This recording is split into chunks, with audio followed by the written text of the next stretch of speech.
Então, o Caravaggio é um artista muito conhecido hoje em dia, mas depois de 30 anos da morte dele, um pouquinho mais, assim, em 1610, esse homem já era um ilustre desconhecido. Ninguém mais sabia quem era o Caravaggio. Pouquíssimas pessoas, só quem tinha apreciado e comprado, né, as obras dele, que é os super intelectuais, o pessoal para frentex, né, da cultura romana daquele momento, do início do século XVII, final do século XVI, início do século XVII, é que vai dar o valor que ele merece. E ele vai ser muito criticado, obviamente, eu imagino por inveja dos outros artistas, porque a linguagem que ele faz é muito revolucionária, e putz, você ser artista e ver um cara que está, né, caindo, matando, revolucionando a coisa, eles devem ficar meio bravos, né? Assim, né? Você vê, apesar de ter artistas bons naquele momento, realmente a linguagem dele não tinha comparação com nada, né? Então vai ser só em 1911, quando um tal de Roberto Longhi resolver esbarrar nele, né, e começar a ir atrás dos trabalhos que poderiam estar em algum arquivo de museu. E vai começar, então, a procurar nos arquivos do museu os trabalhos e vai fazer uma tese sobre o Caravaggio. E daí para frente o Caravaggio vai explodir. Vocês imaginem que esse homem ficou esquecido desde praticamente 1670, vamos dar uma larga margem, né, até 1911. E hoje em dia, quase todo mundo que gosta, que se interessa um pouquinho, conhece, né? O que é Caravaggio? Esse homem chamava-se Michelangelo Merisi. Mas quando você já tem um Michelangelo na história, fica complicado você ser o Michelangelo 2, o segundo Michelangelo, né? Então, como a gente faz no Brasil? O Paraíba chegou, mas e o baiano? O baiano vem? É a mesma coisa, né? Então, fica ligado o nome da pessoa à cidade de origem dela. O que causou não pouca confusão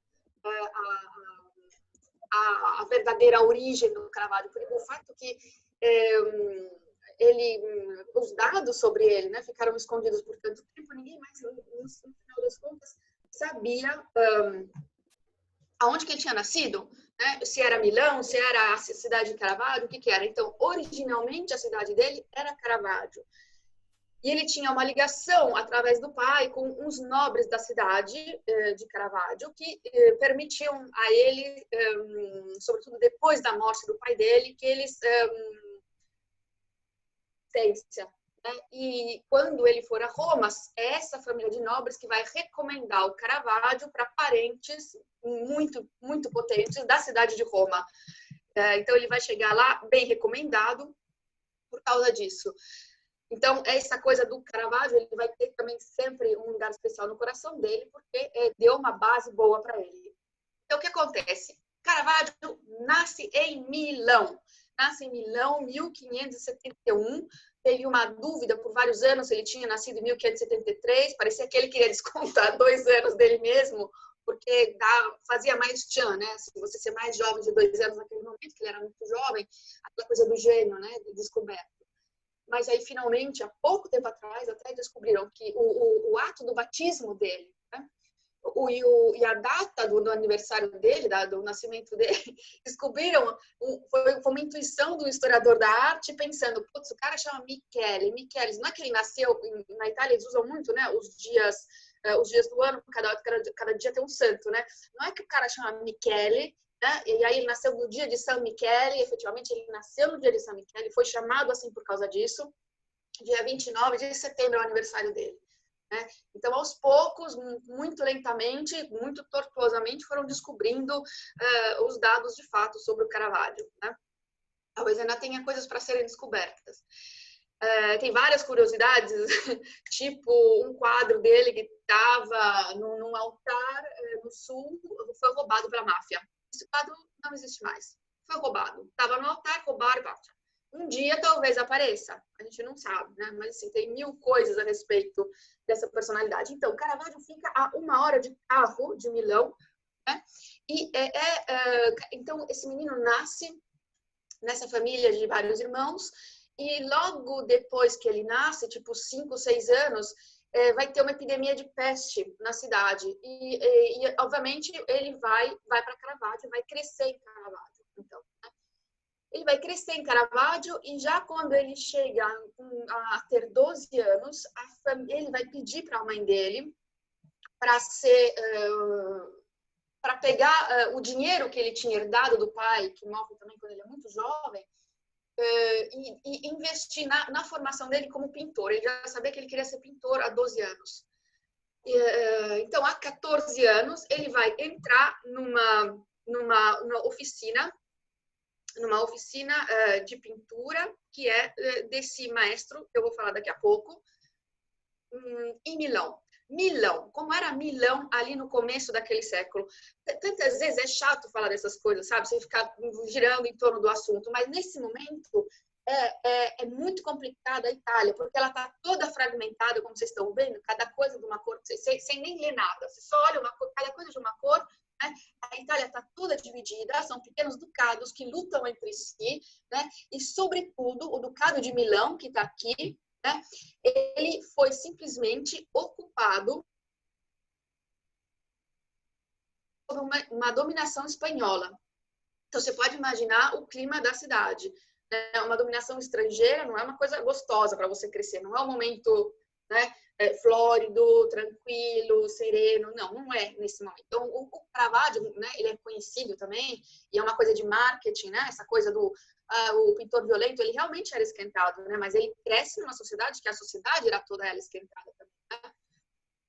Então, o imperador Carlos V, ele estava, os maiores impérios que existiam naquele momento eram o imperador Carlos V, que estava aqui, tudo que é azul é dele, né?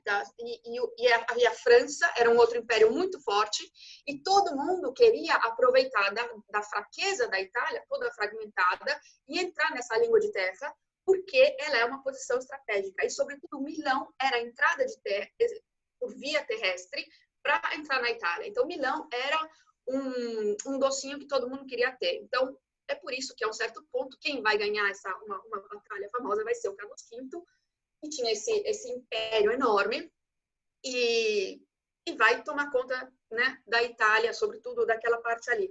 Porque o sul já era dele, entendeu? Ele já tinha o famoso reino das 2 Sicílias, né? Ele vai pegar essa coisa de Milão. Então, é a cidade que o Caravaggio cresce, então, é uma cidade ocupada por esses soldados espanhóis, população reclamando, né?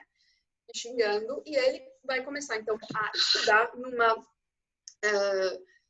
numa oficina, que em italiano se diz bottega, né? É uma oficina de pintura, onde ele vai aprender toda a arte do Peterzano. Peterzano, esse mestre dele, né? O mestre pintor, que era muito orgulhoso porque ele tinha estudado com o Tiziano, em Veneza, e o Tiziano tinha estudado com o Giorgione. Isso quer dizer, um dia a gente também pode falar disso, que é uma coisa à parte, a pintura vêneta, porque eles não desenham como os florentinos. O oposto do outro, a pintura vêneta, do ponto de vista da técnica, né? E a pintura florentina vai demorar para chegar ao Renascimento em Veneza, mas quando chegar, eles vão cair matando com essa coisa da luz, com a cor. O termo que se usa para falar de pintura vêneta é colorismo vêneto, e eles não desenham. Você não encontra desenhos dessas pessoas, você encontra diretamente só as telas. Né? E é luz pura, experimentos de luz, contraste. E se você for ver os planos dos meridianos numa carta do mundo, Veneza está no mesmo nível da famosa luz de Paris. Né? Então, você imagina. Então, o que vai ser o Caravaggio? Ele vai ser um bisneto do Giorgione. E ele, estando nessa oficina do Peterzano, e todo o crescimento dele, né, em Caravaggio, e viajando pelo norte, conhecendo as igrejas do norte e tal, e frequentando algumas casas de nobres, né, obviamente ele vai ter, esse é o ABC dele, né, todo o patrimônio ligado a essa cultura do norte, que é completamente diferente da linguagem que se fala no sul, né. Isso aqui, só para vocês terem uma ideia, é o contrato, né, de aprendiz do Caravaggio, onde o Peterzano, Simone Peterzano, se compromete, né, a ensinar para ele tudo o que ele sabe de pintura. E aqui a gente vê o Peterzano, Simone Peterzano, aluno está escrito aqui como ele assinava, né, aluno do Tiziano de Veneza. Uma pinceladinha super rápida sobre o que estava acontecendo do ponto de vista da pintura, né? Qual é essa bagagem cultural tão diferente que o Caravaggio vai levar do norte, né? A pintura nórdica para Roma. O que ele leva no bolso dele? A pintura nórdica, ela é completamente diferente daquilo que aconteceu em Roma. Eles são ligados aos detalhes, eles são ligados às cenas do cotidiano, dos objetos do cotidiano. Esse é um Lorenzo Lotto, um dos maiores pintores que ele apreciou, com certeza. Né? Então, são cenas de cotidiano ligadas a todos esses detalhes da roupa, a pintar os materiais como eles são. Né? É muito importante para a pintura nórdica esse tipo de coisa, que em Roma não existe. Absolutamente não existe. Vocês vão ver, depois eu vou mostrar a comparação para vocês. Aqui a aparição Salvoldo, esse é um quadro que está na Galeria Borghese, que eu adoro. E é maravilhosa, você vê, já é uma aparição de um anjo, sim, é uma aparição de um anjo, mas ele é um anjo tão humano, né? Assim, não é aquela coisa que você vê que parece um sonho, né? Se você tirar as asas, é um menino que está vestido, né? Então é muito terra, sabe? A pintura do norte, né? E Milão faz parte do norte, desse ponto de vista, né? Culturalmente. Muito bonita a luz que está filtrando ali através também daquele bosque, né? Então, assim, muito ligado à luz e ao que está acontecendo na realidade, né? Agarrada na realidade. Esse é Moreto, é um outro pintor muito importante que, olha só, o retrato, essa foto, ela não está muito dando dignidade ao quadro, mas você já vê a intenção do artista de mostrar para a gente o material com o qual é feito o manto, né, o mantô dele. Atrás, uma escultura, né, em pedra, de um leão. Aqui bem na frente, uma rosa. Então, tudo cheio, carregado de significados e coisas, né? Isso é a pintura nórdica. Tem alguma pergunta aqui? O Eric chegou. Bem-vindo, Eric.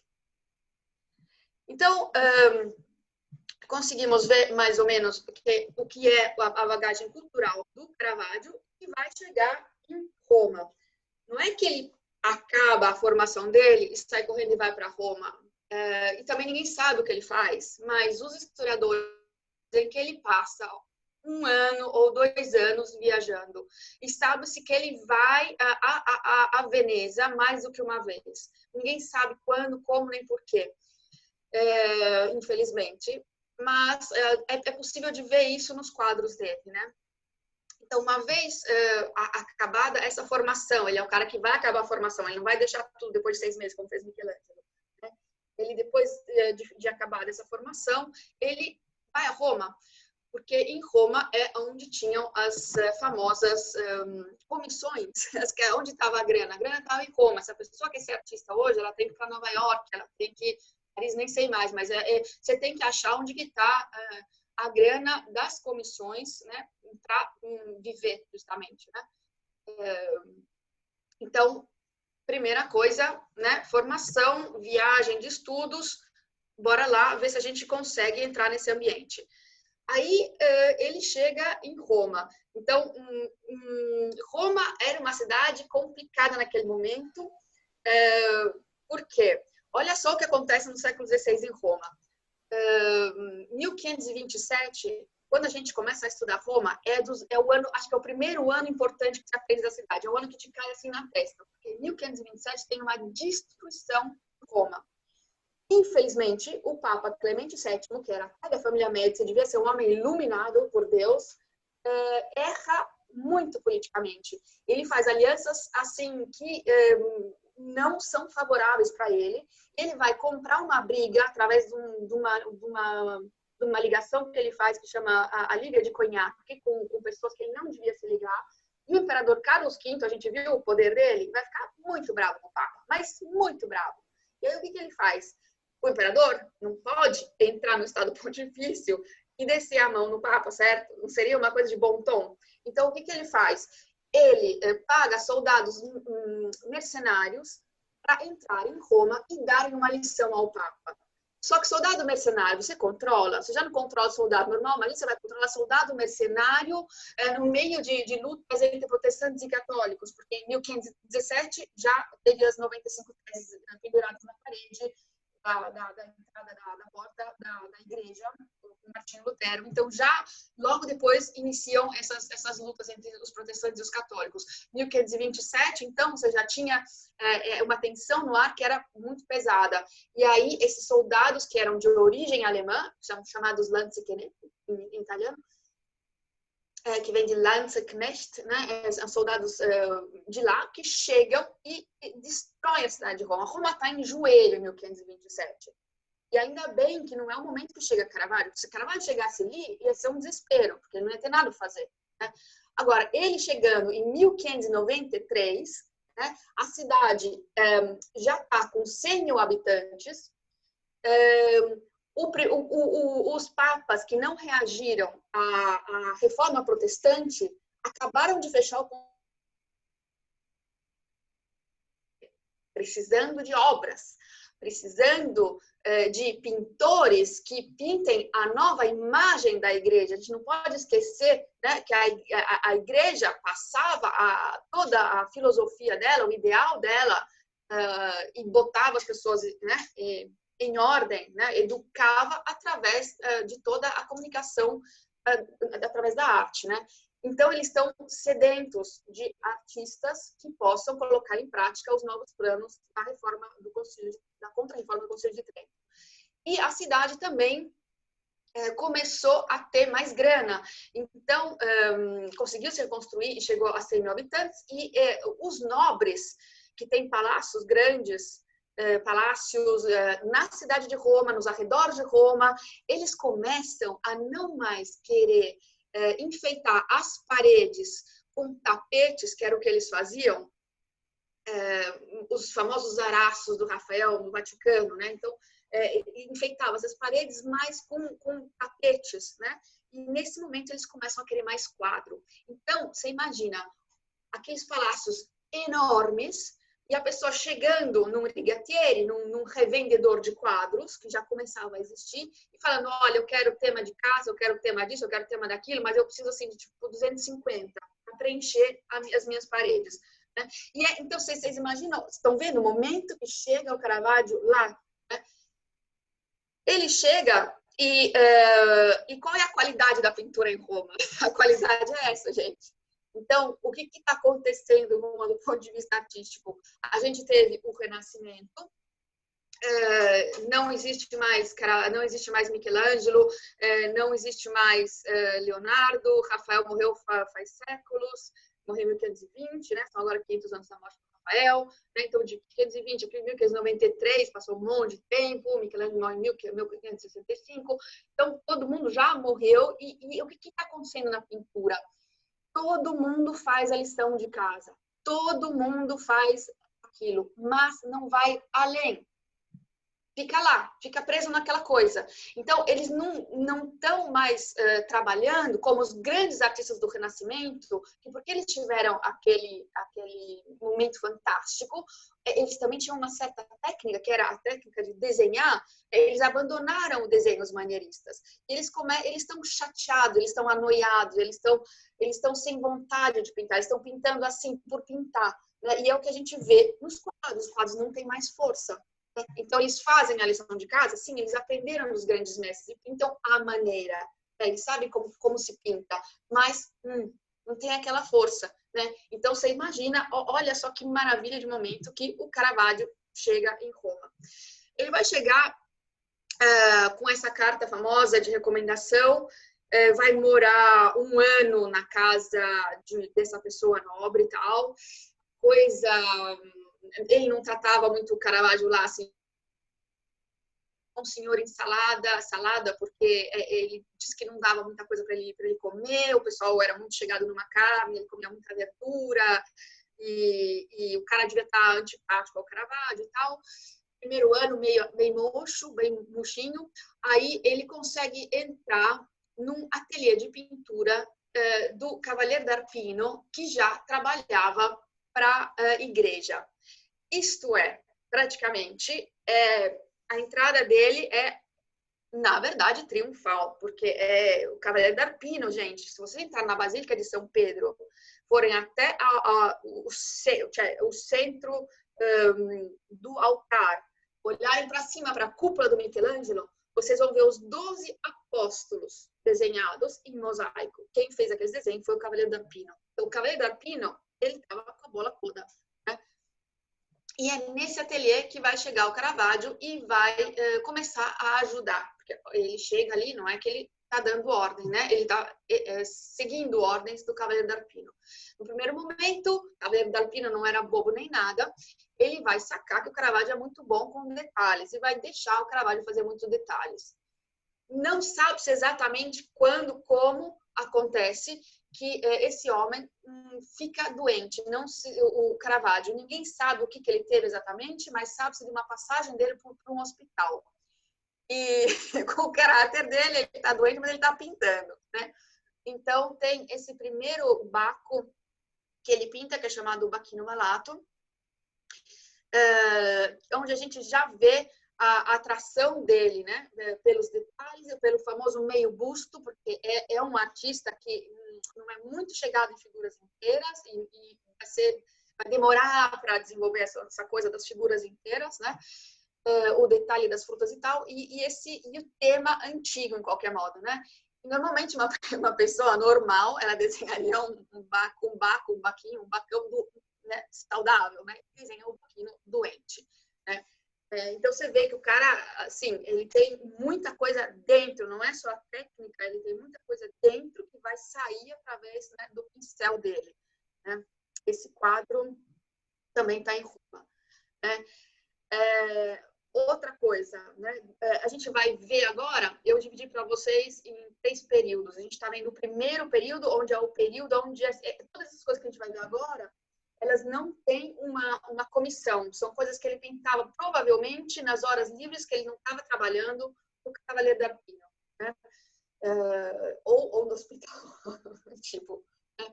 Então, o Garoto com Cesto de Frutas é um outro exemplo desse início da pintura dele. A gente vê esse cesto de fruta super maravilhosamente pintado nos detalhes, que você tem realmente vontade de morder a tela quando você está na frente, está na Galeria Borghese esse. É uma coisa assim, excepcional ver, a gente começa a notar o amor que ele tem pela e, sobretudo, uma coisa que não tinha sido vista antes, as imperfeições da fruta ele vai pintar, né? Então, não tem medo do tempo, ele ele está agarrado à realidade desesperadamente. E, de novo, aqui a gente vê uma forte sensualidade desse menino, que provavelmente era um cacho dele, provavelmente ele tinha uma história com esse menino, que era um pintor siciliano.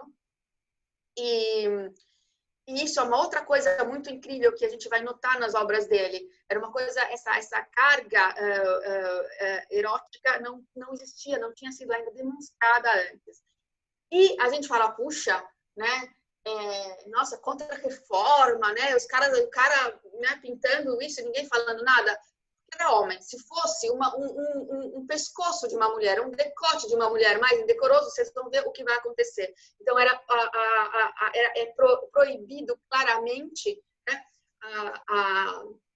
eroticizar a mulher. Né? O homem não tem nenhum problema.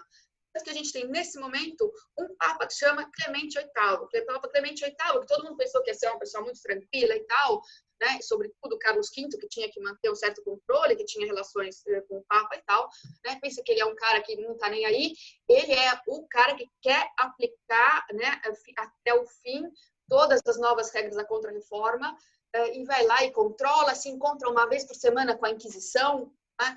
Assim, é um cara que está botou de novo em voga a lista dos livros proibidos, é um cara que está aplicando a Contra-Reforma ferrenhamente, né? Mas isso aqui tudo não é nada, gente. Isso aqui sem isso não dá para viver, né? Um outro quadro desse período, sem comissão, né? A Boa Fortuna. Então, vocês lembram das poucas imagens que eu mostrei, né? Do tipo de pintura do norte, o quanto é o prazer de pintar essas cenas simples. Já começava a estar em moda na segunda metade do século XVI, pintar coisas que não fossem sujeitos assuntos de religião, né? E o Caravaggio tem a mão livre para pintar, não, porque no tempo livre dele, então vão começar a sair essas cenas, né? Maravilhosamente pintadas. Essa aqui tá tudo que eu mostro para vocês está em Roma, para vocês não terem erro. Vocês estão com uma coisa, com um tour do Caravaggio para vocês fazerem quando estiverem em Roma, né? A Boa Fortuna está no Museu Capitolino, por acaso, né? A gente vê de novo o material, a gente vê que a espada é de metal, a gente vê o veludo do vestido dele, o pedaço do chapéu, e de novo essa carga erótica que tem entre ele e ela. A Boa Fortuna é a cigana que está lendo a mão do menino. Ela está lendo a mão do menino, está roubando o anel dele e ainda está tirando ele. Então, assim, né? Não é só técnica, o cara tem muita coisa dentro que ele consegue passar com o pincel. E realmente é uma coisa impressionante, né? Não é só essa coisa, né, da luz. É impressionante a carga, né, psicológica que você tem quando você vê um quadro do cara. A um certo ponto, ele sai da casa do senhor Ensalada, e vai e pega um quartinho para ele, que ele divide com uma outra pessoa, e é nesse momento, provavelmente, dos últimos quadros que ele faz livres, que ele faz a fuga no Egito. Então, pode ser que ele tenha feito esse quadro para pagar um aluguel. Não se sabe bem essa história. Com certeza não se sabe quem foi que pagou esse quadro. O repouso na fuga em Egito, fuga ao Egito, é um tema super pintado do Novo Testamento. Quando José vê num sonho, o Senhor fala a José e diz para ele pegar a Maria, pegar o menino Jesus e ir embora para o Egito, porque a coisa vai ficar feia, né? Então, José pega a Maria, o menino Jesus, e eles estão viajando. Vocês estão vendo, à esquerda tem um burrinho um pouco escondido até, se você for prestar atenção, não é a primeira coisa que você vê, né? Aí José como principal, o anjo, que é praticamente o pino central de toda a composição, né? Está dividindo a composição. À esquerda a gente tem elementos da terra, é o José, né? Esse casamento até que é um casamento tabu, não se pode falar desse casamento, porque o José, ele está lá, essa figura fica um pouco de enfeite, né? Porque o pai do menino Jesus é Deus. Então, né, a parte direita da composição, ela é a parte que fala mais da Virgem. As plantas que o Caravaggio desenha ao redor também não são por acaso. A gente tem plantas que são ligadas à paixão, como o cardo, como o louro, que é o louro da vitória, da ressurreição que vai existir depois. Então, tem toda uma série de significados do início ao fim disso tudo. E a gente começa a ver um pedacinho do estúdio do Caravaggio, que é essa espécie de almofada onde o José está sentado. Então, seria a mala deles, é um saco onde eles carregam a mala, e tá ali essa pedaço de os historiadores da arte dizem que com certeza isso era o estúdio dele. Com certeza é um objeto pessoal do Caravaggio que a gente vai começar a ver cada vez mais, né?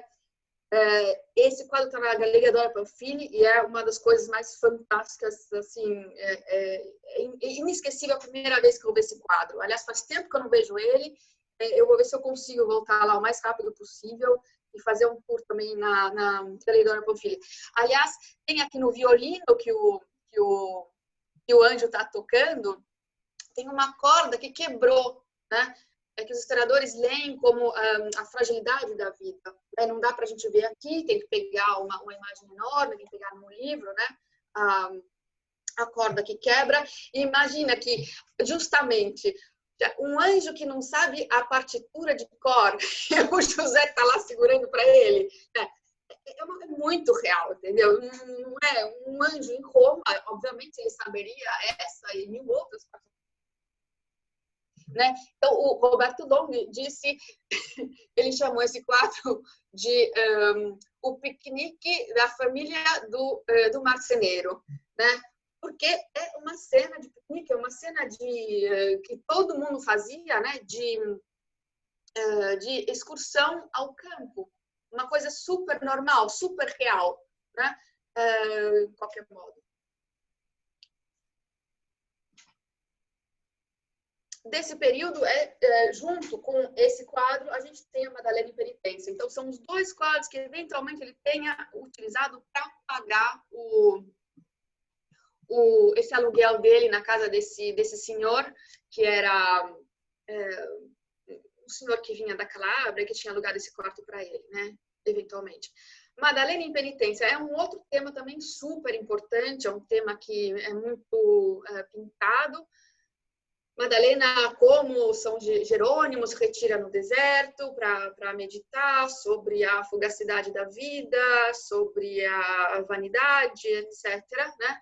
Então, a gente vê aqui objetos, né, da vanidade que ela deixou de lado, porque ela, né, ela se arrepende do passado dela, né?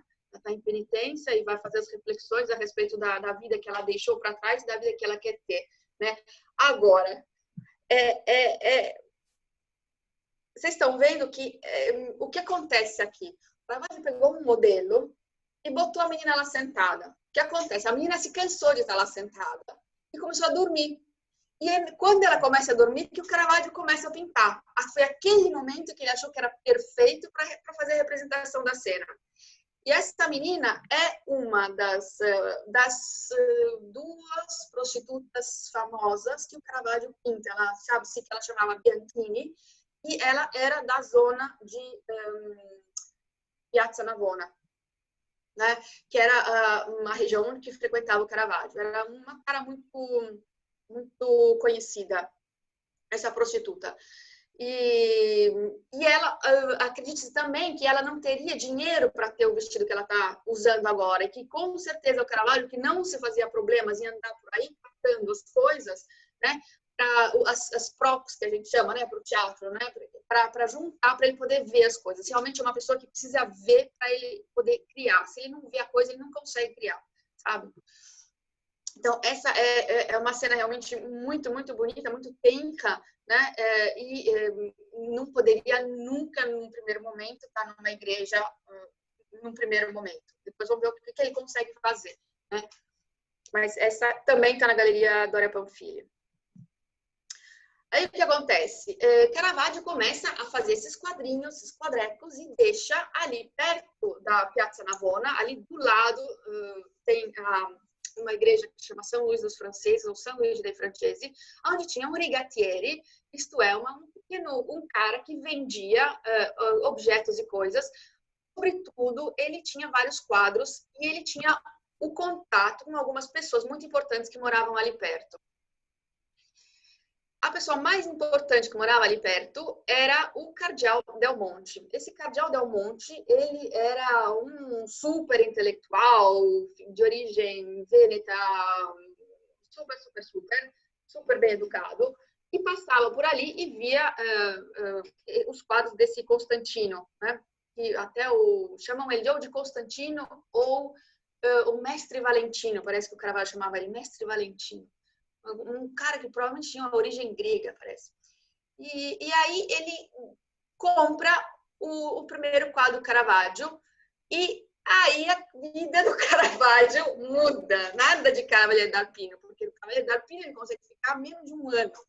Aí ele começa a ver que vendendo uma coisa aqui, uma coisa lá, ele consegue comer dois tostões que ele tinha trazido de Milão, entendeu? Deixa muito rapidamente, porque ele também não se vai dar muito bem o Cavaliere d'Arpino, né? E aí, no final das contas, tudo se encaixa e dá certo com essa venda. E sabe o que vai acontecer agora? O Cardeal Del Monte, que mora num palácio, que eu vou mostrar para vocês agora, que é esse Palácio Rosa com essas bandeiras é praticamente a sede do Senado de Roma, chama-se Palácio Madama, e é lá que mora o Cardeal Del Monte. Ele tem 200 empregados ao serviço dele, dizem que ele não é muito rico, mas ele tem 200 empregados ao serviço dele, e é lá dentro que ele vai morar. Caravaggio vai morar dentro da casa do Palácio do Cardeal Del Monte, que fica a 40 segundos da Praça Navona, indo em direção ao Pântano. E é como se ele, nesse lugar, recebesse a segunda educação dele, porque ele vai estar num ambiente de pessoas extremamente cultas. Então, isso vai sedimentar ainda mais toda a genialidade dele e vai lançar de uma maneira absurda.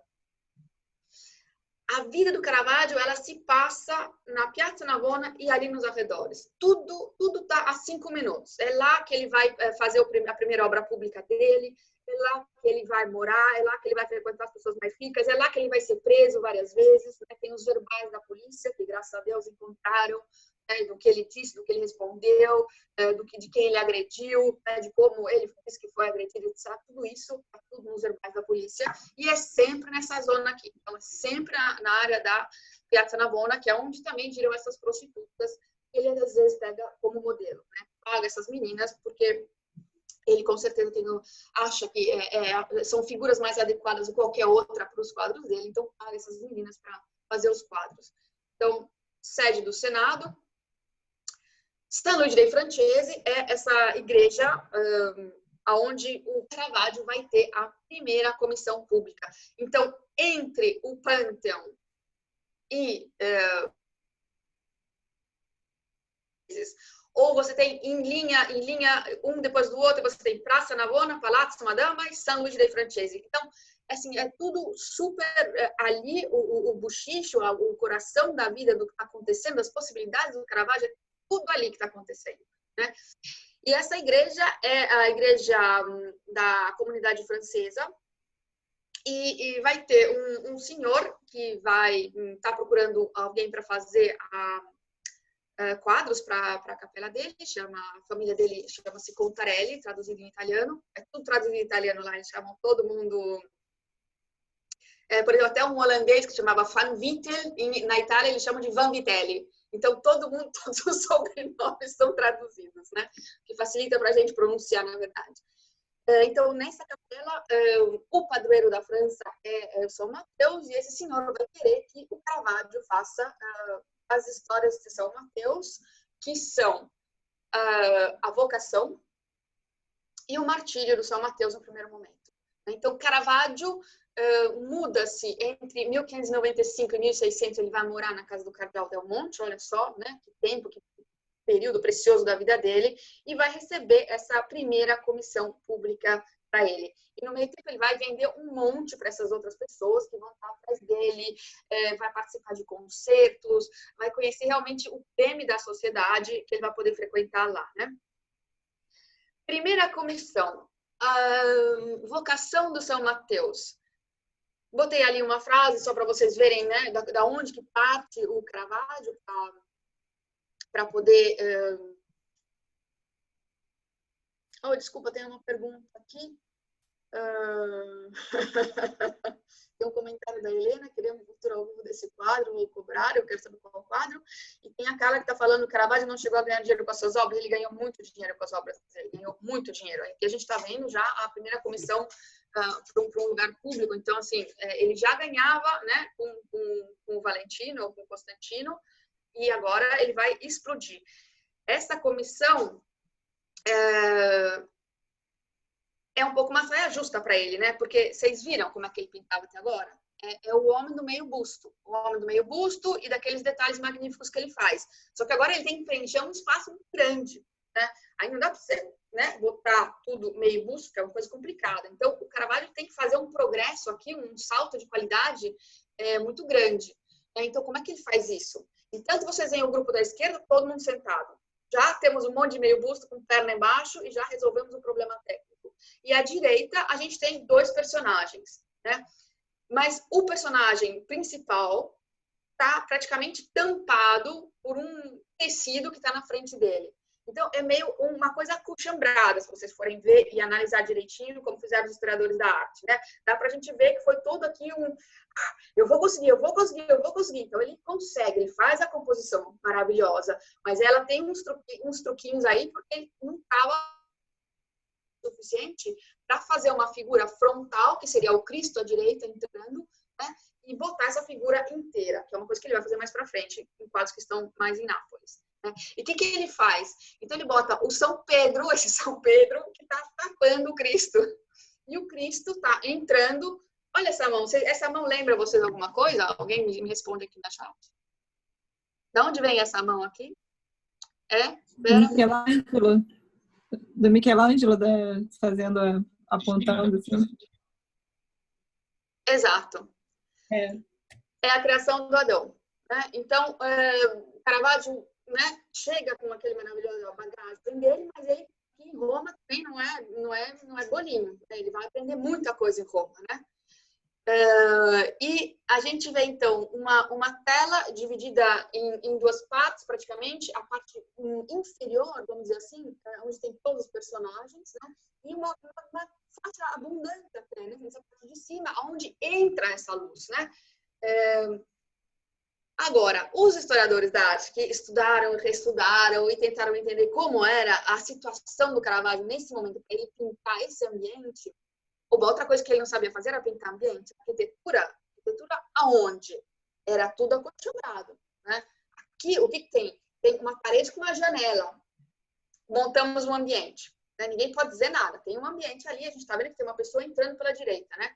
Então, esse Cristo que entra e essa luz que está na parte de cima, ela está indicando que nós estamos em um ambiente subterrâneo.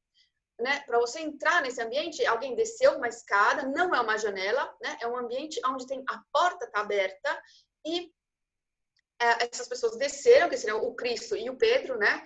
Que estão, né, no nível agora de todo mundo, mas a gente está no ambiente subterrâneo. E à esquerda a gente vê o Mateus, que está perguntando, está me chamando? Sou eu? Está falando comigo? Né? E está apontando para si mesmo.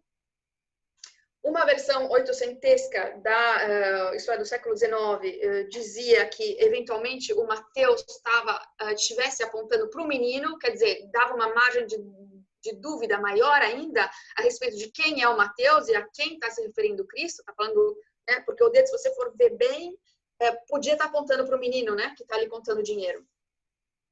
Mas ele realmente está apontando para si mesmo. E são os dois meninos que notam a aparição. Né? Os outros estão contando dinheiro, não podem notar uma aparição de Cristo, porque eles estão muito ligados a coisas terrenas.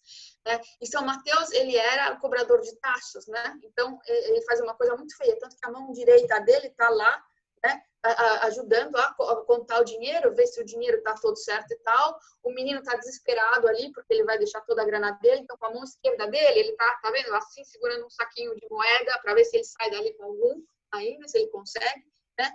E o senhor mais velho, seria uma espécie de contador, está lá, né? Que sentem o chamado do Cristo, né, da vocação, são os meninos que estão ali, que notam. Roupa maravilhosa, são as roupas daquele tempo. Você vê exatamente como ele nos restitui os materiais do modo que eles são, né? O metal, a seda, os tecidos naturais que com certeza vestia Pedro. Pedro está vestido como ele deveria ter se vestido, né? O Pedro está vestido como 2000 anos atrás, não foi caracterizado com uma roupa do período do Caravaggio. E é maravilhosa também essa auréola que o Cristo tem, né? Porque você quase não nota ela quando você está lá. Então, é bom mesmo você ver lá antes, porque quando você chega lá, vai ser tanta coisa, né? O baque que você toma, que você, aos poucos, lembra que tem uma auréola na cabeça do Cristo. É uma coisa, assim, fantástica, porque é muito delicado, né?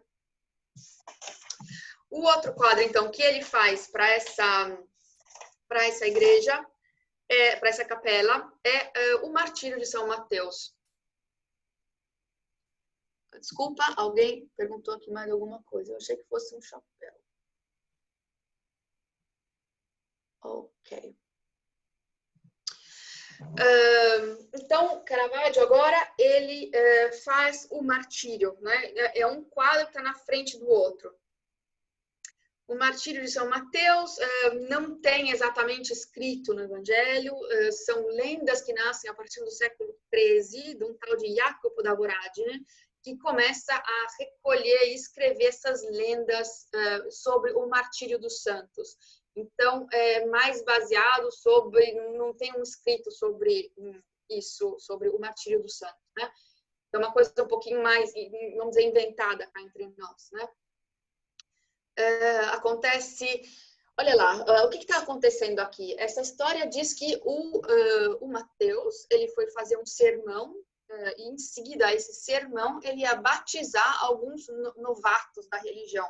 E normalmente os novatos da religião, ou os novícios, estavam vestidos como se eles tivessem que fazer o banho no Rio Jordão, como foi o batismo do Cristo. E no meio desse sermão, alguns desses novatos, novícios, eles levantam, tiram uma espada e martirizam o santo. Né? E o santo já está ali com as mãos abertas em forma de cruz. Né? Você tem essa torção magnífica desse anjo que está dando a folha do martírio, que é a folha de palmeira. Sempre que vocês virem, sobretudo em Roma, folha de palmeira é martírio. Você vê um santo parado segurando a folha de martírio, é um santo mártir. Né? É uma chave de leitura muito boa para vocês, porque vê-se muito isso em Roma. E é uma torção daquelas assim maravilhosas. E o menininho que está fugindo aqui, que estava ajudando São Mateus na missa, também está gritando, saindo correndo. Essas figuras de costas, elas começam... a gente vê nossa entrada no quadro. E é isso que o barroco é muito interessante, o barroco romano, porque ele vai querer muito dialogar com o espectador, né? com o observador. Ele vai querer puxar você sempre para o quadro. Então, se você for ver, olha o autorretrato aqui, né? Lá no fundo, você tem um plano que está aqui no fundo, aí você tem um plano que está onde está acontecendo a ação principal e todo esse escândalo, né? E aí você tem um plano mais para frente, mais perto da gente, que é o plano das costas desses outros mercenários, que eles estão com a espada, a gente vê, então eles também são mercenários que foram lá para martirizar o santo, né? E depois temos nós. Então, é assim que o Caravaggio consegue dar o espaço. Porque, cadê o ambiente de novo? Você está vendo aqui 2 degraus e um altar. Acabou. No máximo tem aqui a foto está escura, no máximo você tem aqui um pedaço de tecido, uma cortina. É assim, o ambiente dele é esse, né? Nessa fase, sobretudo. Né? Então tem essa cena fantástica, e foi aqui que os artistas do período massacraram o Caravaggio. Os caras detonaram o Caravaggio. Que isso não era de pintar, que isso era um fato de crônica negra, de jornal, dentro de uma igreja, que escândalo, e impossível. E quem fez uma crítica negativa, mas que acertou na mosca, foi o príncipe da Academia de São Luca, que era a academia que deveriam pertencer todos os artistas. É como a ordem dos advogados, né? O livro, né? Existia a Academia de São Luca, onde todos os pintores tinham que estar inscritos para poder pegar as comissões públicas. E o artista, o Zuccari, que entra lá e fala, mas isso aqui é um Giorgione. Quer dizer, o cara acertou na mosca, né? Vendo a situação toda, da onde que ele vinha e a língua que ele estava falando. Então, na verdade, ele quis acabar com o Caravaggio, mas ele fez só um super elogio, né, que a gente pode saber através de biógrafos que escreveram sobre esse evento que foi a inauguração da Capella Pontarelli naquele tempo. Então, no primeiro momento, a gente tem esses 2 quadros, um olhando para o outro, e a um certo ponto impedem ao Caravaggio de fazer São Mateus é evangelista, ele escreveu o Evangelho, então pedem para ele fazer o anjo ditando o Evangelho ao São Mateus. E logo com a primeira glória, porque no final das contas, isso aqui vai ser uma grande promoção para o Caravaggio, porque depois dessa inauguração da Capella Pontarelli vai ter a fila de nobres pedindo para ele fazer quadros e fazer coisas, ele não vai nem ter tempo para fazer tudo o que ele tem que fazer. Ele vai ter também, junto com o grande sucesso, uma grande vergonha. Esse quadro que vocês estão vendo aqui, à esquerda, é a primeira versão do anjo ditando o Evangelho ao São Mateus. Como é que começa o Evangelho? Ele vai dizer todas a dinastia da qual vem o Cristo. Então, é uma coisa de enumerar, né? O filho de Davi é filho de Abraão, Abraão toda a escola de Isaac. Então, é isso que o anjo, depois, que eu vou mostrar para vocês, vai enumerar na versão final. Porque essa primeira versão foi completamente renunciada. Por quê? Mas imagina, mas olha, mas parece um homem velho que trabalha na roça, mas isso não é jeito de apresentar um santo, mas imagina, mas acha que tem que ser tirado o mais rápido possível, né? Isso para a gente não falar do contato entre esses dois personagens de novo, que poderia também ter alguma coisa a dizer. E a gente vê aqui à direita, eu coloquei para vocês, é exatamente a mesma posição de um trabalho que o Petersano fez durante o período do Caravaggio, da formação dele. Então, a gente sabe que o Caravaggio ele vai trazer aquilo, mas, assim, algumas coisas são escritas que ele viu em Milão e durante a formação dele, né? A segunda versão finalmente a versão que vai ser aceitada, depois dessa grande vergonha dele, que vão retirar o quadro, vai ser o Giustiniani, o banqueiro Giustiniani, que vai comprar na hora o quadro e falar, não tem problema, eu levo embora isso aí. E aí ele vai fazer a segunda versão, que é esse voo desse anjo maravilhoso, né, contando a dinastia do Cristo. E então a gente vê um santo que é representado de uma maneira um pouquinho mais dignitosa, né, do que o outro santo, que estava com o pé sujo, né? Uma outra coisa. Aquele quadro, ele está branco e preto, porque é a única foto que existe. Ele foi destruído durante o bombardeamento dos aliados de Berlim. Então, ele não existe mais e só existiu uma foto de arquivo preto e branco. Por isso que a gente vê ele só em preto e branco mesmo, né? E aqui, de novo, vocês estão vendo, cadê o ambiente? Cadê o ambiente? O ambiente é composto por 2 pontos. Um banquinho que a gente já viu, que a gente já pode saber que é um banquinho do Caravaggio, né? E uma mesa. E esse santo, São Mateus, que começou a ouvir essa inspiração, saiu correndo para escrever, né? E está quase caindo do banquinho. E esse banquinho está bem diagonal. E é uma coisa que o Caravaggio já faz desde o início. Ele está sempre furando a tela, ele está furando a tela, ele está cutucando o observador, ele quer o observador envolvido no que está acontecendo lá dentro, né? Então, mesmo que não seja um São Mateus extremamente elegante, como os romanos estavam acostumados, essas cenas, né, um pouquinho oníricas, né, com aquela cor toda uma profusão de cores, né? Aqui você tem tipo 3 cores, morreu ali, né?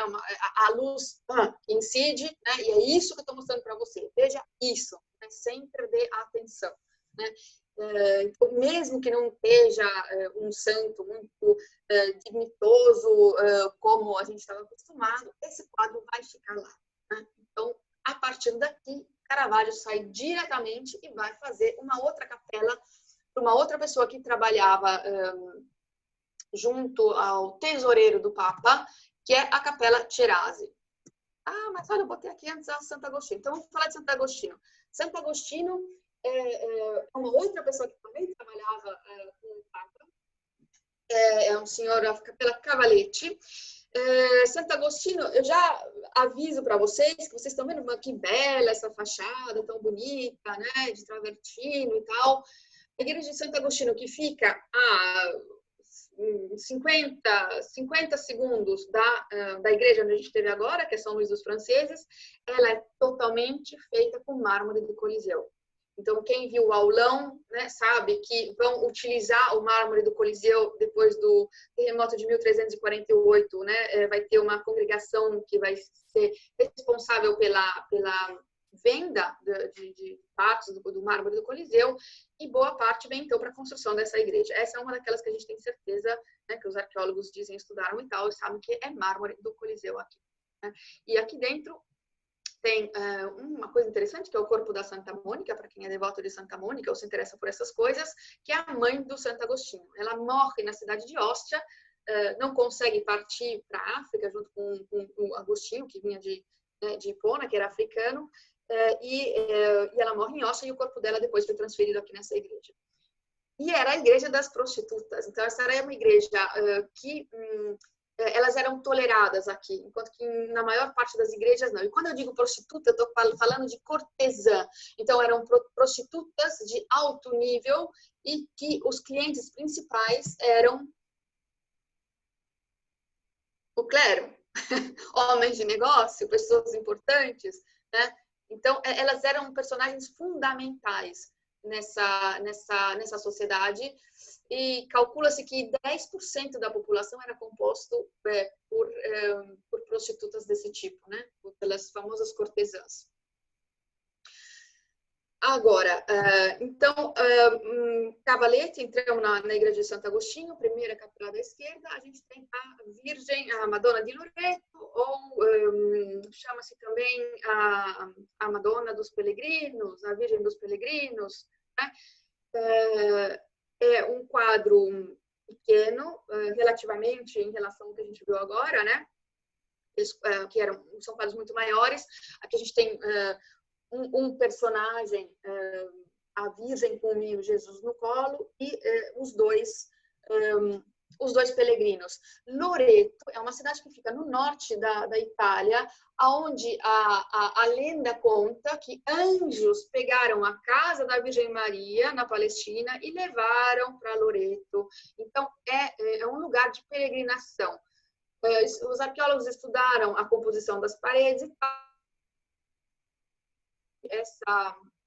essa casa, ela pode ter sido construída na Palestina, pode ter sido construída no primeiro século depois de Cristo, mas é um lugar de devoção. A pessoa que crê, ela crê e é salvada. Um dia a gente talvez chegue lá. E essa casa aqui, então, o que aconteceu com as pessoas? Elas entram no santuário, na igreja, e depois elas vão de joelhos até essa casa, que é a casa da Madonna, a casa Madonna que fica em Loreto. E a pessoa que era o Cavalete, que tinha pedido essa comissão ao Caravaggio, tinha acabado de fazer essa peregrinagem. Então é por isso que ele pede para ela. Ele tinha feito aquilo. E quando você faz uma peregrinagem para chegar na casa da Virgem, o que você quer? É ver a Virgem. Né? Ver a Virgem e o menino Jesus. É a única coisa que você quer. Você está fazendo aquilo por devoção. Né? Você quer acreditar que você... ou que todo mundo fala que você sente mil coisas quando você vai lá. Eu já falei com pessoas. Então, é um lugar que te transmite alguma coisa, e é isso que ele pede para o Caravaggio. O Caravaggio, obviamente, entende o que ele está pedindo. Então, desenha uma virgem, que é praticamente uma escultura romana, antiga, né, com esses dois peregrinos que estão ajoelhados, cansados, com o bastão de ter caminhado, com os pés sujos, né? Se encontrarem depois na internet, forem olhar os detalhes dos quadros que eu estou colocando aqui só em geral, vocês vão ver que o lenço da cabeça dessa senhora, ele tá rasgado. Então, é gente que caminhou muito, assim, é maravilhoso. E os historiadores da arte quase cortaram os pulsos, mas não conseguiram ainda descobrir onde é essa casa, porque eles têm certeza que isso aí existe, mas não acharam. E qual foi o problema desse quadro? Realmente teve um problema com esse quadro. Essa moça, ela é a Lena, e esse menino é o Paulo, é o filho dela. E ela é uma das prostitutas mais famosas que tem ali nos arredores da Praça Navona. Então, é complicada a coisa, né? Você colocar uma figura conhecida, uma figura pública, né? Com a fama que ela tem, como a Virgem Maria. Mas os padres agostinianos bateram o pé e a coisa ficou. Então, o quadro está lá até hoje, quando ele não está viajando. Colocam uma cópia, uma excelente cópia, como eles fazem sempre, mas o quadro está lá e é daquelas coisas que tem que ser vistas, né? Podia realmente ser, não se sabe, às vezes os historiadores de arte são engraçados, eles estudam tanto que acham, que não acham. O fato é que a gente sabe que o Caravaggio, ele só pintava o que ele via, então é muito provável que realmente um dia se encontre isso, mas é muito pouco dado que a gente tem aqui, né? Uma sólida de casa, um batente e uma entradinha assim, fica um pouco complicado. Essa posição dela é muito especial. Então, vocês viram como ela tá? Meio que é uma posição, né, com o pezinho ali. A gente pode pensar que ele também viu aquilo em algum lugar, né? E existe uma dúvida que, eventualmente, ele tenha visto essa escultura, que estava seguramente num dos palácios que ele frequentou, que depois pertenceu, que já pertencia aos Médici. o Cardeal Del Monte, o Palácio Madama, era praticamente um pequeno museu, né? E com certeza tinha várias esculturas que ele viu lá dentro e se inspirou. Então, fontes de todos os tipos, ele está como uma esponja, né, absorvendo tudo, o nosso Caravaggio. E ele vai partir para a igreja, que eu queria ter trocado a ordem, né? A igreja de Santa Maria del Popolo é a próxima grande comissão, Capella Cerasi, que ele vai fazer, de uma outra pessoa que também trabalha com o Papa. Então, sendo uma pessoa que trabalha com o Papa, uma ótima escolha, vai ter que fazer algum evento da vida de São Pedro e algum evento da vida de São Paulo, né? A gente vai ter São Pedro e Paulo, um na frente do outro. Aqui a gente vê um momento muito pouco nobre, né, da vida de Pedro. Pedro, diz a lenda, sempre, esteve em Roma no ano de 68, ficou com medo de ser crucificado durante as perseguições do imperador Nero, pega a Via Appia antiga, que é uma rua que foi feita no quarto século a.C., para ir embora, para chegar no sul da Itália, lá na Puglia, pegar a nave para voltar para casa, e é o que acontece, ele encontra o Cristo nessa estrada, que é a Via Appia, e o Cristo, e ele pergunta ao Cristo, Senhor, aonde vais? É uma famosa frase que em latim é Dominico Vadis. Dominico Vadis é um bar na Via Appia. Tem uma igreja Dominico Vadis, porque é uma lenda muito importante para quem mora em Roma, né? Esse encontro do Cristo com São Pedro. E aí o Cristo responde, eu estou indo a Roma para ser crucificado pela segunda vez. Aí o Pedro se envergonha, volta, né, gira a 180 graus e volta para a cidade de Roma e é crucificado no Circo do Nero. E isso é aquela outra história que a gente viu outro dia, né? Então, dali nasce e eles falando que ele não é digno para ser crucificado como o Senhor dele, quer ser crucificado ao contrário. Então, a gente está vendo um momento até antimonumental até, né? Porque você vê o Pedro na cruz ao contrário, é uma coisa que de um impacto monstruoso, né? Aqui é uma cena de trabalho, né?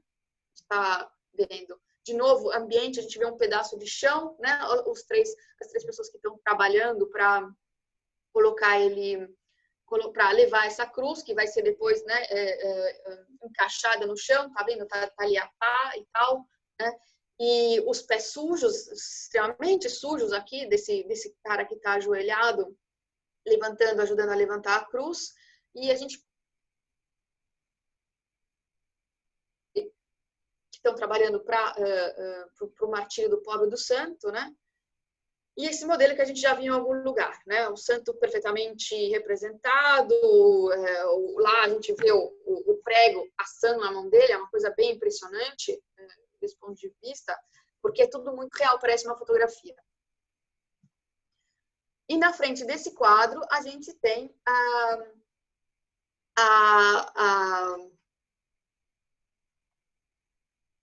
Desculpa, tem aqui encontrar com Maria Madalena na esquina naquela época, ela deve ter afrontado e muito mal e hipócrita do seu tempo. Não, tinha sempre esses problemas, né? As prostitutas eram aceitas, né, nos termos que são aceitas hoje, né? Então era tudo sempre muito complicado, o tipo de modelo que elas utilizavam, o que o Caravaggio utilizava. Conversão de São Paulo, bem ali na frente também, que o Roberto Long, o grande estudioso, o primeiro estudioso do Caravaggio, apelidou de a conversão do cavalo, né? Porque a conversão de São Paulo, conversão de São Paulo, vocês sabem como é a história? Então tem Saulo, né, o fariseu, a casta, a mais alta casta, os estudiosos da Bíblia mais respeitados do Antigo Testamento, da Torá, né? Que perseguia vários os cristãos, Saulo, no cavalo, na estrada para chegar em Damasco, e de repente ele ouve uma luz, ele ouve uma voz que é Saulo, Saulo, por que você me persegue? E vê uma luz que cega ele, cai do cavalo, e aí ele ouve ordens que Cristo dá a ele, né?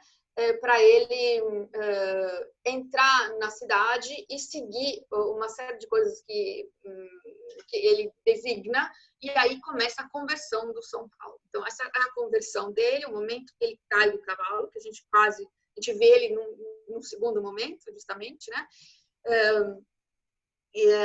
De novo, são praticamente cenas, entre aspas, de vida cotidiana, né? A pessoa caiu do cavalo, né? Ali tem um belo cavalo, ali tá, né? Tem o servidor da pessoa que tem esse cavalo, né? As roupas dessa pessoa, ele está vestido aqui, tá vendo? Como um romano até, né? O São Paulo era ao contrário de Pedro, ele era romano.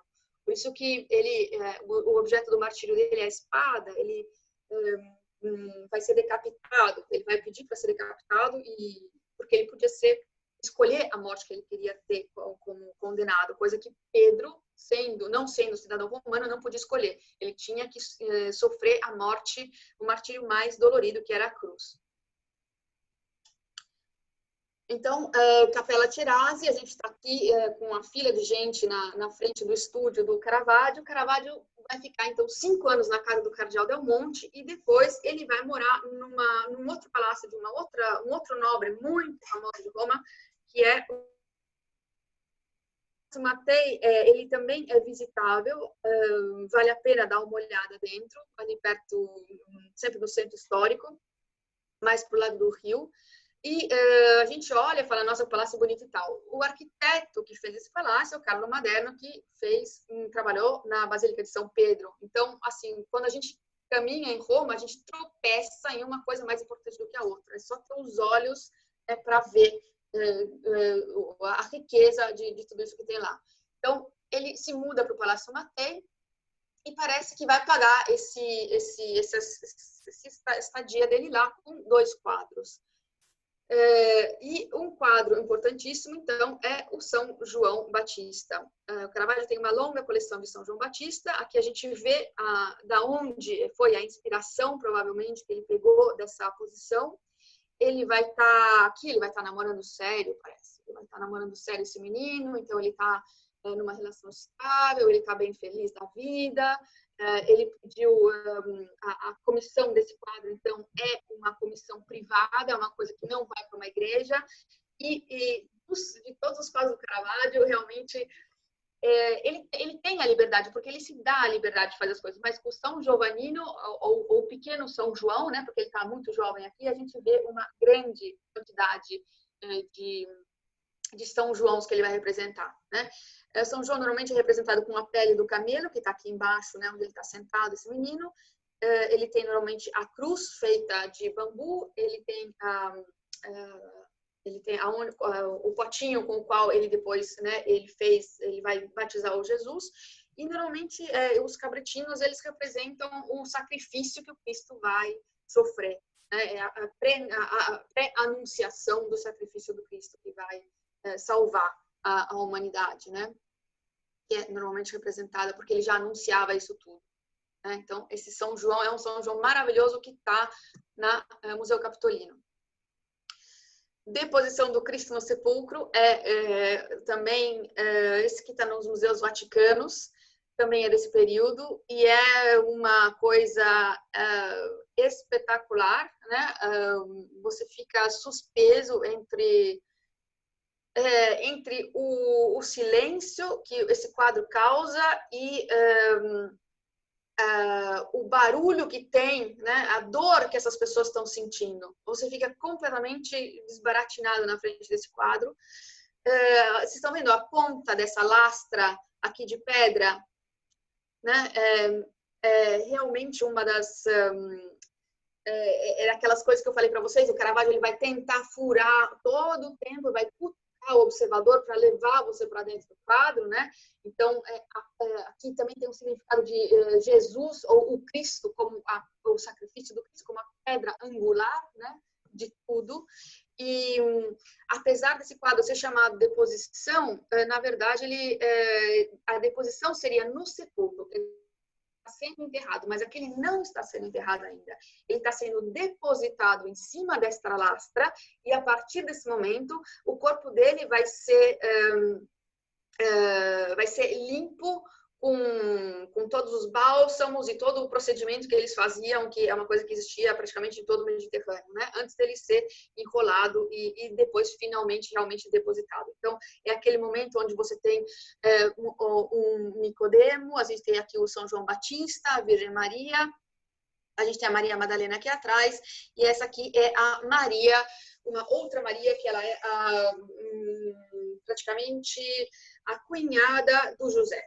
Maria de Cleofá, acho que em português se diz. A gente vê sempre essas cenas muito, muito limpas, essa luz, tá vendo o cotovelo também, né, do Nicodemo, que também está furando, né, está chamando a gente para participar dessa ação, né? É uma coisa, não dá para descrever, você tem que estar lá para sentir o que é estar na frente de um quadro do Caravaggio. Então, Jerônimo está na Galeria Borghese. O São Jerônimo, ele é considerado o primeiro pai da igreja, ele traduz o Novo Testamento, ele traduz a Bíblia ao latim, então por isso que a Bíblia vai conseguir ser lida no primeiro momento, né, do hebraico ao latim. A gente vê então esse senhor muito já bem velhinho, né, um modelo que a gente viu do Caravaggio, provavelmente era Paulo, né, que o tempo passou, e ele está cada vez mais velhinho. A gente vê um diálogo entre essa cabeça do santo, né, e o crânio, aqui o crânio que representa a consciência sobre a morte, né? Então também um sinal, um símbolo de sabedoria, né? Porque eu sou consciente do que vai acontecer. É um símbolo também da meditação dele no deserto, porque São Jerônimo também é um dos santos que vai meditar no deserto sobre a fugacidade da vida, sobre a vanidade. E aqui a gente está vendo ele que está então escrevendo a Bíblia e traduzindo a Bíblia com um livro que com certeza alguém emprestou para ele, né? E, de novo, essa mesa, a gente também já viu, o ambiente está realizado, né? Mais um São João Batista, completamente diferente do outro, né? Enquanto aquele, vocês notam a diferença, o São João Batista super feliz, rindo, que está lá com o cabritinho. Aqui, a gente já vê um São João Batista do final da vida do Caravaggio, ele é muito mais meditativo. Caravaggio já fez muita besteira na vida dele, já sofreu demais, e ele foi expulso. Não é que ele foi expulso, ele mata um homem em 1606, e ele escapa para Nápoles, escapa para o reino das Duas Sicílias, ele vai para o exterior. E depois ele fica tentando negociar o retorno dele, ele quer retornar a Roma. E ele entra em contato com o cardeal Scipione Borghese, e esse é um dos quadros que vai ser encontrado junto com outros que ele estava levando, porque ele estava praticamente comprando a graça dele. O Clemente VIII já tinha dado. Então, infelizmente, ele não vai chegar vivo em Roma. Vão chegar os quadros dele ao cardeal Scipione Borghese, mas não vai chegar ao Caravaggio. E por isso ele está também, esse aqui, na Galeria Borghese. Outro São João Batista, que está no Palácio Corsini de Roma, que também é um outro museu fantástico, em Trastevere, que é um bairro maravilhoso para passear. A gente vê um outro tipo de influência. Existiam várias esculturas do Gálata que está morrendo, né? Do estrangeiro que está morrendo na guerra, e é sempre nessa posição, a posição de estar caído, o cara está morrendo, assim que eles representavam, né, os bárbaros morrendo naquele período. E com certeza o Caravaggio também viu essa escultura, que hoje em dia ela está em Nápoles, e que serviu de fonte de inspiração para ele fazer esse São João Batista, que é um São João Batista muito especial, porque aqui praticamente é uma desculpa, né, o São João Batista. Você vê ali do lado um pedaço de cruz, você vê um pedaço aqui, o pote com o qual ele vai batizar o Cristo, mas assim, ele está falando, não tem mais a pele do camelo, ele não está mais sentado na pele do camelo. A gente está falando realmente de um período, a gente está falando desse menino, a gente está falando de uma época que é pós-adolescencial, qualquer coisa menos que um São João Batista, na verdade. É muito especial esse quadro. E Madonna dos Palafrenieri. Os Palafrenieri, eles trabalhavam tete a tete com o Papa, porque eles praticamente faziam o transporte do Papa. Então, eram pessoas que aparentemente muito humildes, mas no final das contas elas tinham um poder muito grande porque elas encontravam o Papa fisicamente e estavam perto do Papa sempre. E aqui a gente tem a Santa Ana, mãe da Virgem Maria, e o menino Jesus. Então, por que da Santana? A Santana, ela é a padroeira dos Palafrenieri. Então, ela tinha que estar no quadro. E aí, a composição que o Caravaggio faz para esse altar na Basílica de São Pedro, né? Então, uma comissão hiper importante. Esse quadro tinha que estar na Basílica de São Pedro hoje em dia, e ele está na Galeria Borghese. Alguma coisa aconteceu ali, né? O que aconteceu nesse quadro? Foi realizado, pagaram, e ficou uma noite na Basílica de São Pedro. E aí, depois, via com isso, tira isso daqui. Agora, essa Santana, ela tá muito velha e ela tá muito sem graça e ela também parece uma pessoa que trabalha na roça e não tem condições, não é dignitosa o suficiente. Essa Virgem Maria, mas o que é esse decote? Mas o que é isso? Mas é um escândalo, mas não é possível. Mas mesmo com a auréola, não, você não engana ninguém. Essa Virgem Maria está um escândalo, não se pode. Além do que, a gente está falando queridos do Caravaggio, então eram pessoas que todo mundo conhecia. E esse menino Jesus, dessa idade, o menino está muito grande, aí pelado aí no meio, mas não se pode, mas ele tinha que ser muito menor. O menino ali, você vê que o menino só correndo, a mãe não consegue nem vestir ele, né? O menino hiperativo aí. É uma cena de vida cotidiana de novo, né? E eles estão achatando, estão esmagando a cobra, né? Isto é, o pecado original. Do ponto de vista teológico, é até muito correto isso, porque a gente está vendo que o pé da Virgem Maria está embaixo do pezinho do Jesus. Então, Jesus é que é a pessoa que vai livrar nós todos do pecado original. Né? Não é a Virgem Maria, é com a intervenção de Jesus somente. E aí a Virgem pode ajudar e tal, mas é Jesus que vai dar. Então, assim, certinho do ponto de vista teológico, mais um escândalo, sem decoro, tira isso daí. Aí, por acaso, vai ter um cardeal Scipione Borghese, que era um louco pelo Caravaggio, que vai comprar por 100 escudos esse quadro e vai ficar na Galeria Borghese, onde ele está até hoje. Então, a Galeria Borghese é cheia de coisas para a gente ver. Assim como o Davi com a cabeça do Golias. Também estava nesse famoso carregamento, o Caravaggio vai sair, a intenção dele é chegar de barco, ele tem que fazer uma viagem de barco, né, onde ele coloca esses quadros, que ele vai pagar o Scipione Borghese, a graça dele, e esse aí é o quadro, né, com aquela data que eles em 1610, já é o ano da morte dele realmente, ele está chegando em Roma, de novo, ele chega em Roma pelo norte, e essa viagem infelizmente não vai dar certo, e é um último autorretrato que a gente tem dessa obsessão do Caravaggio, né, de ver o momento que a cabeça é cortada do corpo. Ele viu muitas coisas durante a vida dele, ele viu muitas decapitações ali na frente do Castel Sant'Angelo, ele viu no ano de 1600, com certeza, Giordano Bruno ser queimado em Campo de Fiore, ele viu o Giaba 4, esse homem, né, então, sim, violento sim, mas qual a sociedade que estava, né, em que ele vivia. Então, mas uma coisa que realmente vai obsessionar ele, que a gente vai ver em outros quadros, como a cabeça da Medusa e tal, é esse momento que perseguia ele, do momento que a cabeça é cortada do corpo. É o momento da morte, nesse sentido. Autorretrato, tem gente que diz que também é um duplo autorretrato.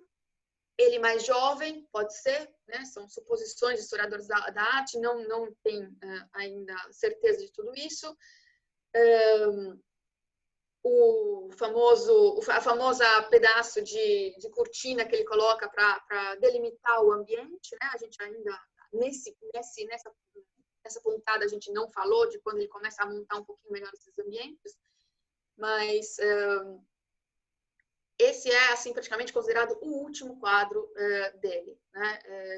E é um quadro que impressiona mais do que um outro quadro, que, se eu não me engano, está em Viena, porque o outro Davi que ele fez com a cabeça de Golias, ele é um Davi vencedor. Então, é mais fácil para a gente olhar para um Davi vencedor e falar, puxa, ainda bem que o menino ganhou. Aqui ele tá em qualquer modo, ele tá meio envolvido com essa cabeça que ele vai mostrar, né, pro povo dele, que ele venceu essa batalha. Então, é uma coisa, é estranho dizer, mas é como se ele realmente sentisse que alguma coisa tivesse para acontecer. É pesado, esse quadro realmente ele é muito pesado, emocionalmente, não pela cabeça, mas pelo significado, né? E o resto a gente já conhece, né? Como ele nos restituísse todos os materiais, os metais, os tecidos, os cabelos, o sangue que está caindo aqui embaixo, né? A gente conhece como ele trabalha, né? Então, esse é considerado o último quadro do Caravaggio. Aqui tem uma pequena foto da Via de Palacorda, por curiosidade para vocês, porque no número 19 é onde dizem que ele passou um período antes dele ter que fugir, entre 1604 e 1606. E aqui no final tem uma lista dos trabalhos que estão em Roma. Eu acabei por hoje. Se a Helena quiser dar o microfone para vocês, se alguém tiver alguma dúvida. Eu falei como um rádio quebrado, então agora eu espero que, se alguém tiver alguma pergunta.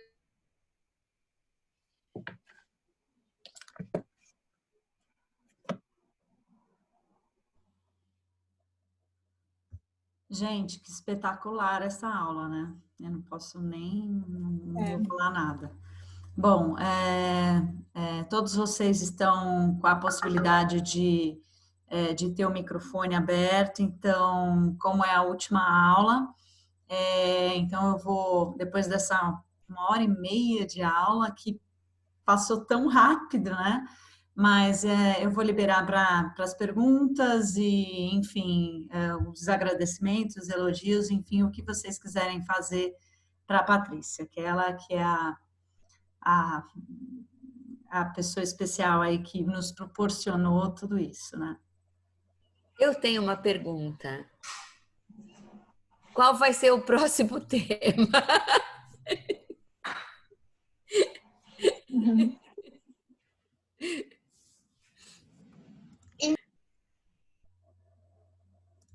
Tá sem som. Tá sem som. Helena, voltou. voltou. A Helena tinha esquecido de voltar. A gente está vendo aqui, foi super importante quem preencheu os questionários, para a gente ter uma lista do interesse de vocês, porque se eu for falar dos meus interesses, vocês vão morrer de ficarem chateados, porque alguns podem até ser interessantes, mas talvez outras coisas não, né? Então, para mim, é importante saber o que vocês gostariam de saber. E a gente tem uma pequena lista e os 4 primeiros temas eram o que a gente fez nessas aulas. Então, os 4 primeiros temas mais amados e curiosos são esses que a gente viu. E agora, daqui para frente, tem que ver. Eu posso propor várias coisas, posso propor temas menos abrangentes para poder aprofundar mais, para vocês viram que eu gosto de entrar mais na coisa. E seria melhor restringir um pouquinho os temas para que pudesse dissecar eles mais, né?